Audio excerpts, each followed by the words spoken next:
Well, church family, thank you for joining us tonight for our Wednesday night prayer meeting.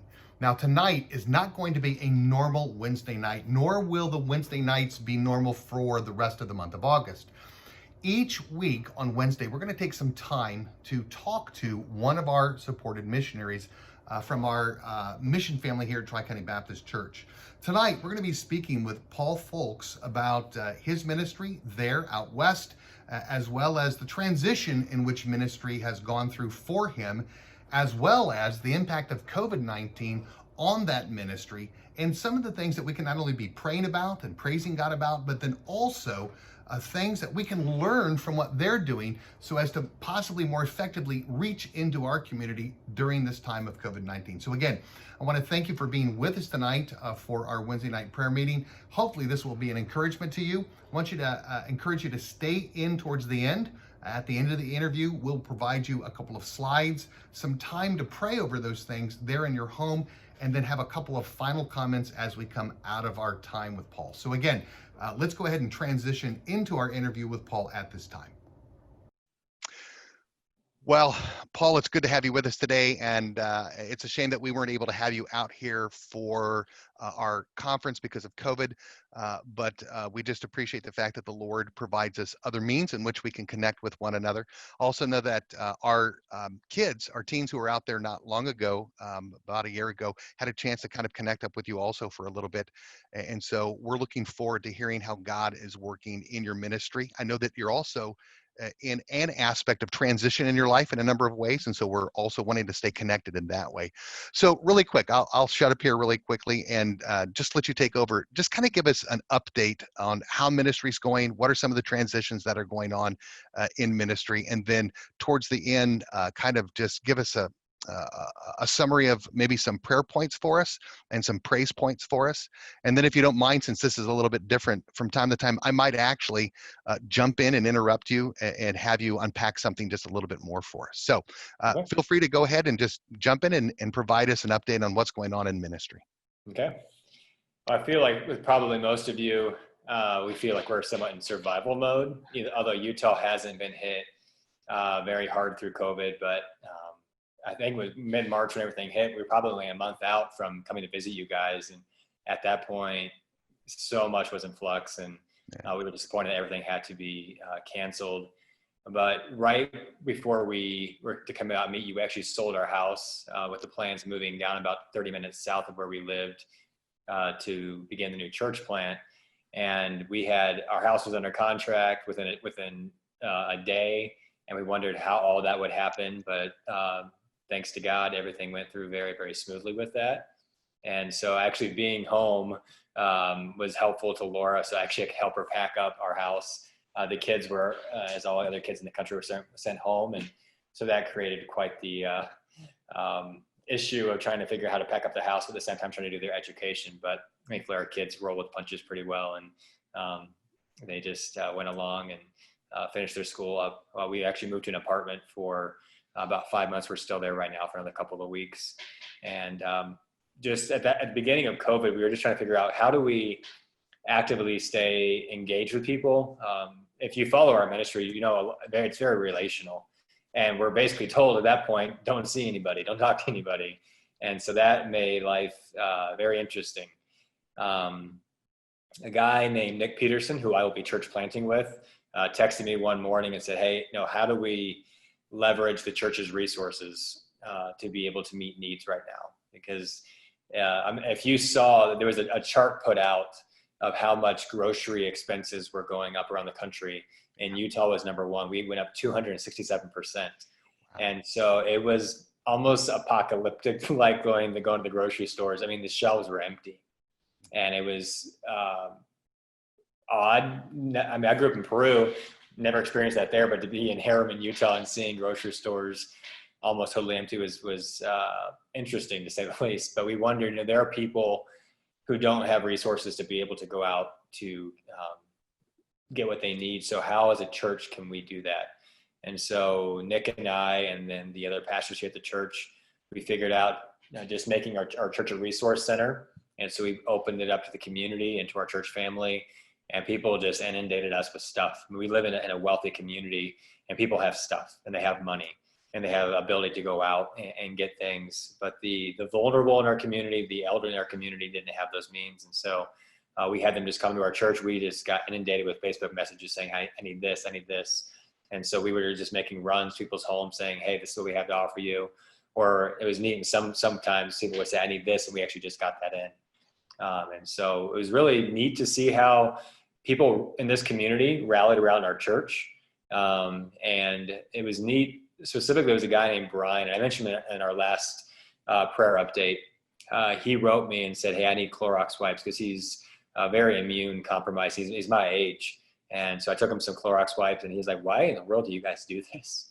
And I just said, hey, we love our community, and we're trying to meet needs right now. And so since that time, I've kept a relationship with him ongoing. Just went and sat with him at a park a couple of months ago and just talked, shared the gospel with him. And he said, I grew up LDS, but I've left that. But the way you present truth is very different. And so we continued that relationship. And actually tomorrow, I actually found some more Clorox wipes, shockingly. That's one thing we can't find right now. And I texted him this morning and said, hey, I got some more wipes. And he goes through a lot of infusion therapy. And so he desperately needs those. So I'm going over to his house tomorrow just to talk and get him those wipes. So pray for him. It's just a really unique way of meeting him. I never would have met him otherwise, but COVID brought that. So as much as we want to be done with COVID, God does unique things to meet people. And so that was one of the big things we did at the get-go was being able to meet people through just opening up the church as a resource center. And that died down as Utah kind of got back to normal faster than most states did. But another church and our church here partnered to do a food pantry once a month. And we did that 3 different months. We took August off. But most months we were able to feed about 150 families through that. And so just a really unique opportunity that COVID brought. And so ministry is different. My relationship with officers right now is on hold in some ways, even though I can do Zoom calls with our departments. They don't allow me into the police stations just for security, for their own health purposes. And so that's been, for me personally, one of the hardest things is not have the same contact with them. That's slowly, hopefully going to change so I can get back and interacting with them. Now, if I remember correctly, you do have like an appreciation day or Sunday coming up with the officers? Yeah, we just officers. Yeah, I was going to bring that up in a little bit, but yeah, we were able to hold, this past Thursday, just a few days ago, our annual police appreciation dinner. And so that is radically different than we've ever done in the past. So the other 4 years, we always have their families to a park, and we get bounce houses, we get snow cone machines, we get ice cream, stuff like that, and just cook out for them. And this year, thankfully, the Riverton and Harriman police departments, both of their chiefs, were willing to be very flexible with how we did things. And so we had a group from Idaho that always comes down from one of our supporting churches. One of their members is a former police officer, a retired police officer, and he has an entire trailer that's a smoker. And it's really, really neat the way he does things. And so they've come now 3 years, and they came down again. And they just set it up in our church parking lot and grilled all day long. And then we would take meals then to the police departments for those who were working that day. And at the last second, an officer in our church said, hey, I'm doing a meeting with 50 guys. Can you feed them? So it worked. The people making the food were really flexible. And so we ended up feeding about 199 people. So it was really neat to see how God did that. It was our biggest turnout in the 5 years we've done that. And so we wanted to make it special because of all they've been going through recently. And we were given a $25,000 grant that we received, and we already used some of that money to get them a gift bag, which we had never done in the past. In that gift bag, we included just some food that they can use when they're on calls where they can't leave to go get food. They've always told me if we'd ever provide that, they would love that. So we were able to do that this year. And then a water bottle with a church logo on it. But then the neatest thing we found was a law enforcement Bible. And really neat to see how God provided for that to each of the officers a Bible that's specific to them. And there's some articles in the back of that Bible that talks about their line of work and how God's word relates to that. So that was really neat. So we're really interested to see their response to that.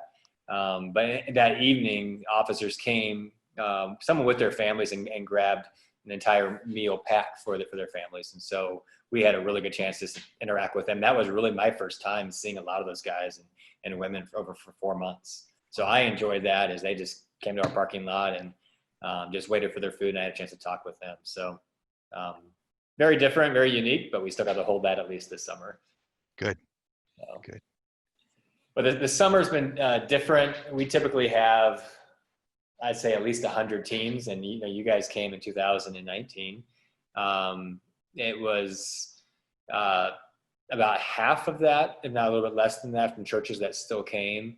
And the pastors here try to figure out how they could be most useful. Because Utah hasn't been hit very hard doesn't mean that people are not paranoid. Mormons are very paranoid about end times things, about their health, about their children. And it goes beyond just reasonable care and concern. They're very, very paranoid. And so we were trying to figure out how do we get them to interact with people without causing major disruption, especially thinking or having people think, you guys brought people in from all over the country and they all converged right here. But things went well.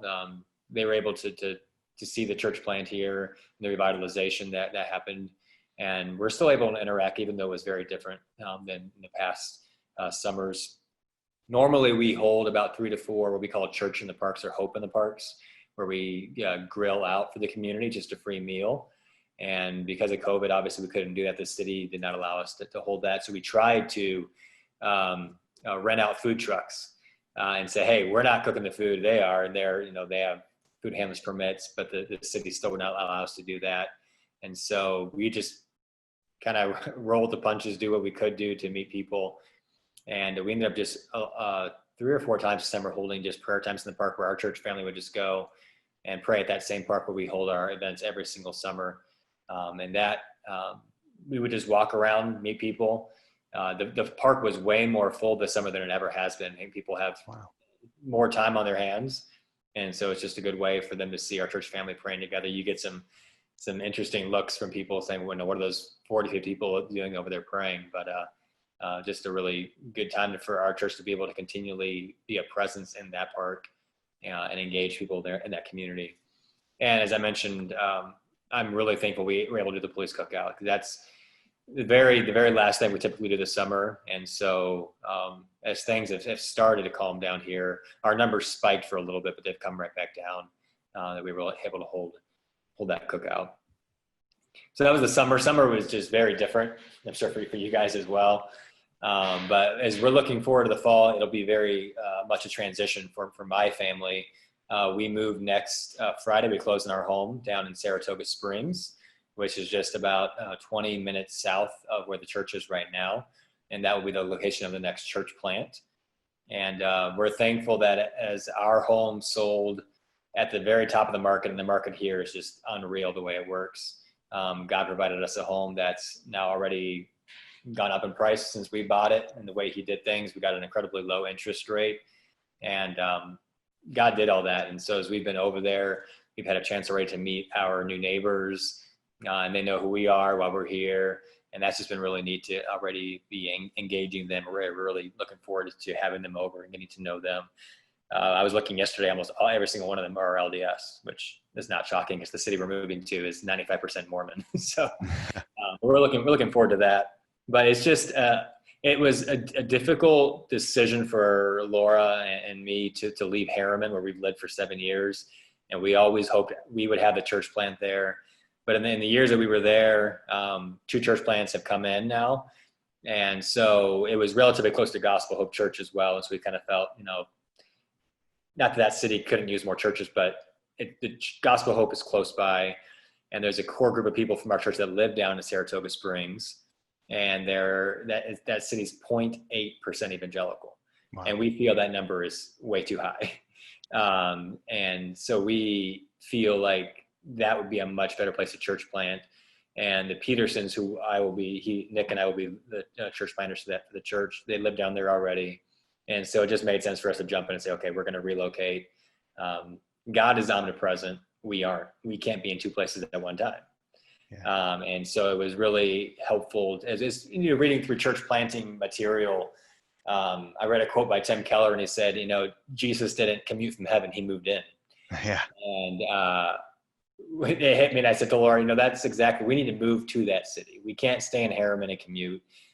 We need to be involved in that city. And as hard as it was to leave Harriman, God gave us peace about it. And then the way he worked things out through our house was just obviously his leading. So we're excited now that we made that jump and we'll move down there next week.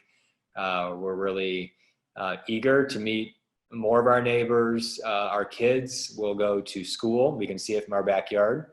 As far as we know right now, they start school next Tuesday, and they'll be in school every day of the week. It's a shortened day to about 5 hours a day. But they're excited. They did not like virtual learning, but they did fine with it. But they're very eager to get back to the classroom. Logan and Reagan will be a third grader, and Logan a first grader. So they're very excited about that. And Laura's hoping to do some subbing in the school district. Our district is the biggest in the state, and she is a teacher by her degree, and they're looking for about 800 subs. And so she's very eager to do that. Actually, the year we spent in Tri-County, Laura ended up subbing at Winton Woods. And so that's the last time she did it. And so she's looking forward to do that again this year. And it's just a good way for her to get involved in the life of that community. And as we've met different churches, the two churches that are down there, one of the churches that we've met, both of their pastors and their wives are involved in the life of the school, either through teaching, through coaching, through tutoring, through janitorial. And they said that's just been a really, really good way to get involved with those people in that city. And so we're looking to do the same thing. And beginning in September, we will then launch a once a month prayer time down in Saratoga Springs for our church family, so that Nick and I can kind of let people know what Saratoga Springs is like, kind of cast our vision for church planting, and then just see how things progress toward leading toward a core group for that church plant. So that starts on September 20th. Every third Sunday of the month, that night, we will hold a prayer time down in Saratoga, and people from our church are open to come to that. And so we can kind of just begin the initial process of the next church plant down there.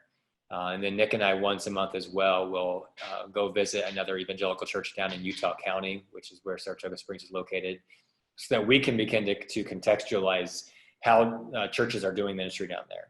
Now, we don't want to come in with preconceived ideas of what ministry should look like down there.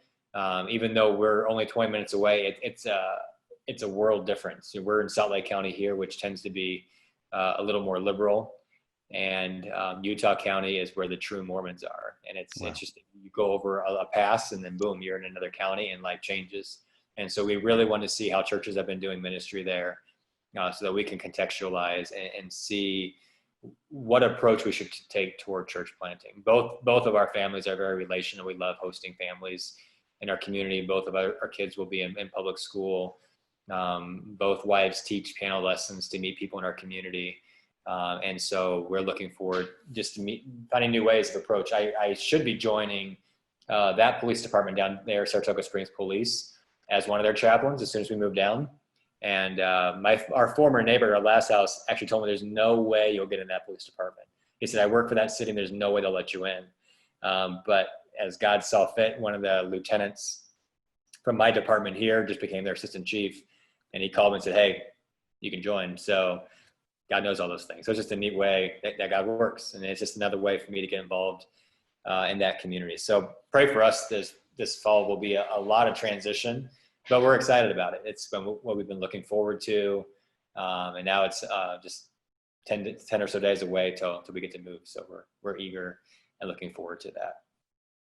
We also, I will be teaching here at church at Gospel Hope with Nick a series on faith and work,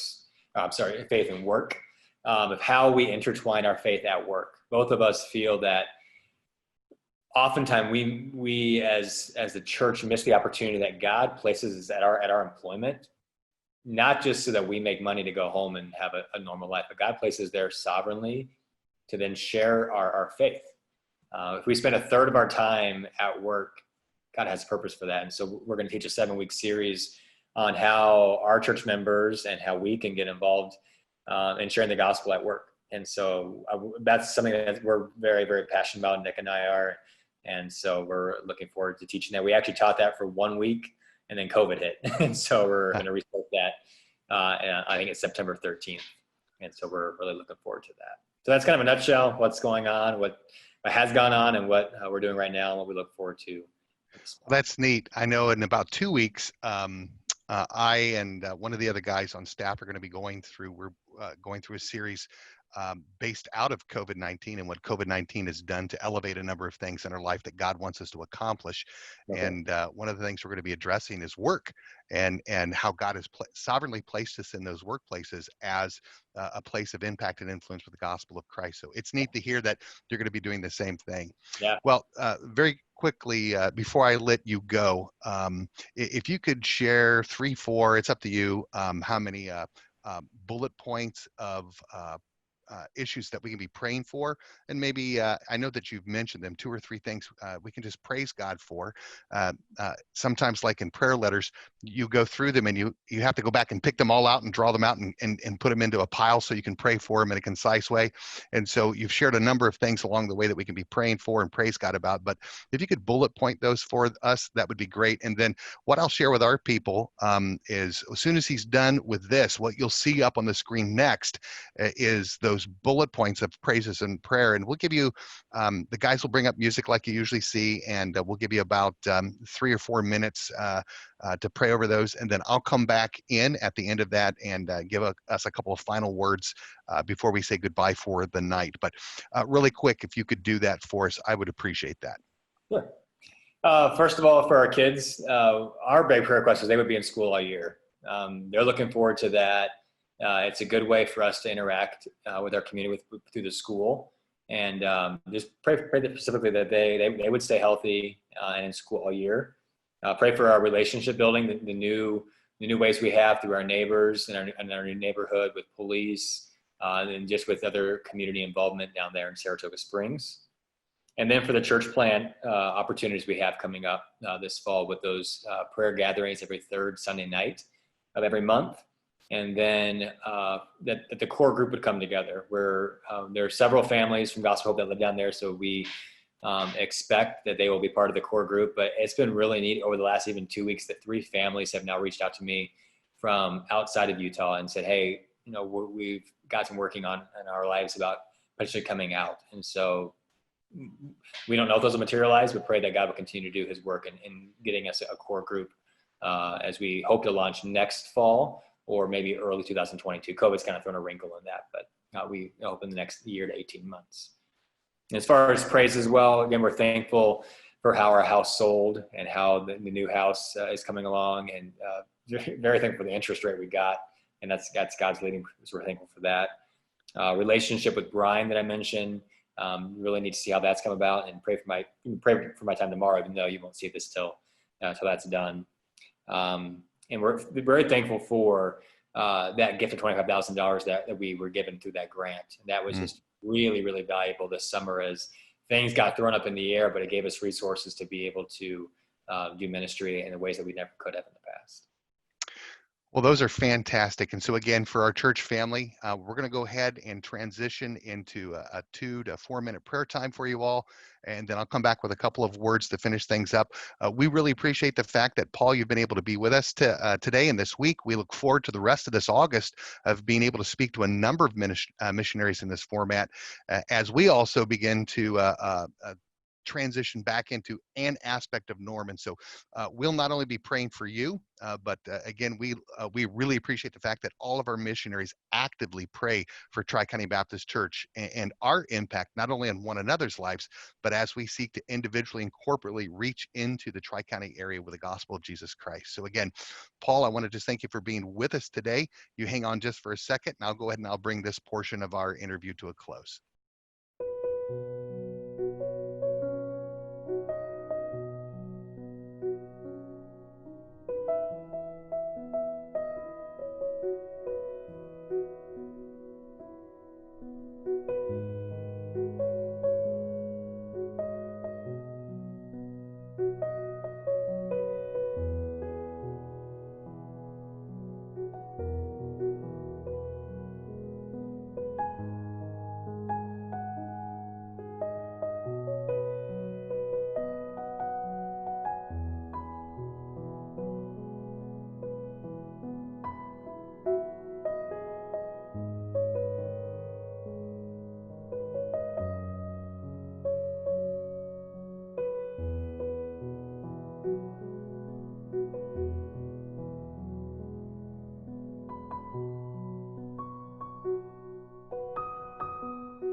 Well, again, thank you for joining us tonight. We hope that this was an encouragement to you.